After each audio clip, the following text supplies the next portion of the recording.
রাজধানী ঢাকার যানজট কমানো এবং ট্রাফিক ব্যবস্থাকে আধুনিক ও যুগোপযোগী করার জন্য সরকার বিশেষ উদ্যোগ নিয়েছে।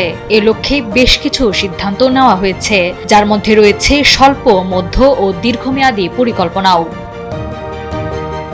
সচিবালয়ে অনুষ্ঠিত ঢাকা শহরের যানজট নিরসন ও ট্রাফিক ব্যবস্থা আধুনিকায়ন বিষয়ক এক বৈঠকে এসব বিষয়ে আলোচনা হয়। বৈঠকে প্রধানমন্ত্রী তারেক রহমান সভাপতিত্ব করেন। প্রধানমন্ত্রীর অতিরিক্ত প্রেস সচিব আতিকুর রহমান রুমন জানান, বৈঠকে ঢাকার যানজট নিরসনে গুরুত্বপূর্ণ সিদ্ধান্ত নেওয়া হয়েছে।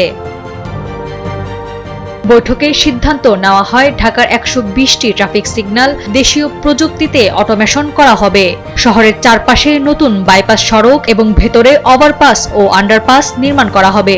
যত্রতত্র থাকা বাস কাউন্টার সরিয়ে 5টি আন্তজেলা বাস টার্মিনাল শহরের বাইরে স্থাপন করা হবে। এই টার্মিনালগুলো শুধু সিটি সার্ভিসে ব্যবহার হবে। এছাড়া আরও সিদ্ধান্ত নেওয়া হয় রাস্তার দুই পাশে সড়ক দখলমুক্ত করা হবে এবং রাস্তার মাঝে বিদ্যুৎ খুঁটি সরিয়ে ফেলা হবে। ঢাকা শহরের ভেতরে লেভেল ক্রসিং এর ম্যানুয়াল ব্যবস্থা বজায় রেখে অটো সিগন্যাল লাইটিং সিস্টেম চালু করা হবে। সিটি বাসকে জিপিএস সিস্টেমের আওতায় আনা হবে এবং অধিকাংশ ফুটওভার ব্রিজে চলন্ত সিঁড়ি স্থাপন করা হবে এবং হাসপাতাল এলাকায় দেশীয় প্রযুক্তিতে তৈরি লিফট বসানো হবে।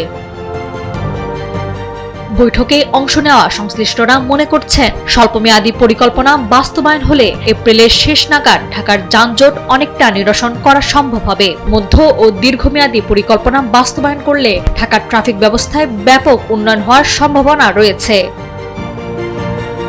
নাওয়ার সালসাবিল দুরদানা, সময়ের আলো।